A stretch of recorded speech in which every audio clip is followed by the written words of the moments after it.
Well, the West Michigan concrete contractor accused of taking $10,000 for a job that they never finished. And the man who paid for it reached out to the Fox 17 problem solvers after filing a suit against that contractor. Our Aaron Parsegian joins us now with that story. Aaron?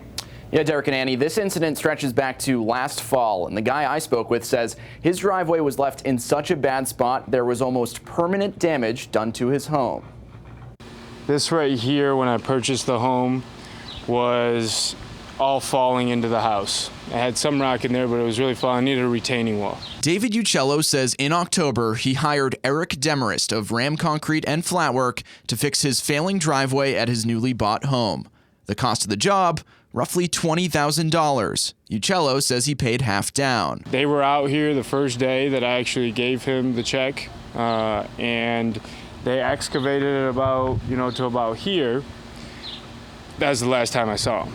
Uccello says they excavated and left, leaving his driveway in an even worse spot heading into winter. At that point, I had a whole complete mudslide towards my house that could essentially just wipe the whole house out, right? So I tried to make contact with him. He kept telling me, yes, I will be there. Well, after about 30 days of text messages, I just realized he wasn't going to come. Uccello hired a different contractor to put in a retaining wall to protect his home. He then sued Demarest in Kent County Court and in April was awarded a judgment of more than $50,000, which includes damages.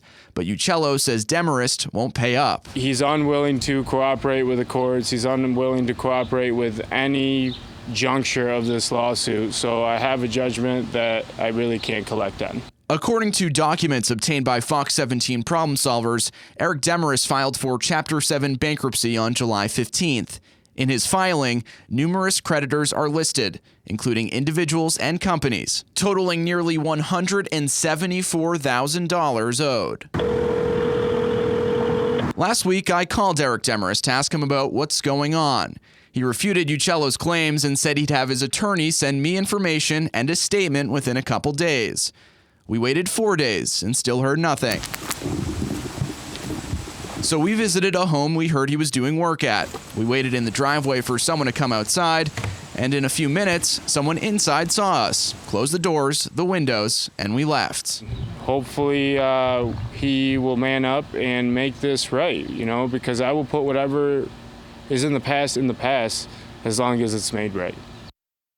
A couple hours after taping this on Monday, Eric Demarest called me and said I was on his wife's property and informed me that she was pressing charges against me for trespassing.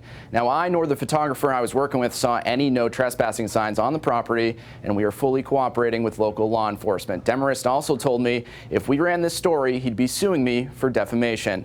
In the newsroom, Aaron Parsegian, Fox 17 News. All right, Aaron, keep us updated. And if you have a problem you want our team to look into, we have a Facebook page you can reach out to. There's also a tip line and the email address of problemsolvers@fox17online.com.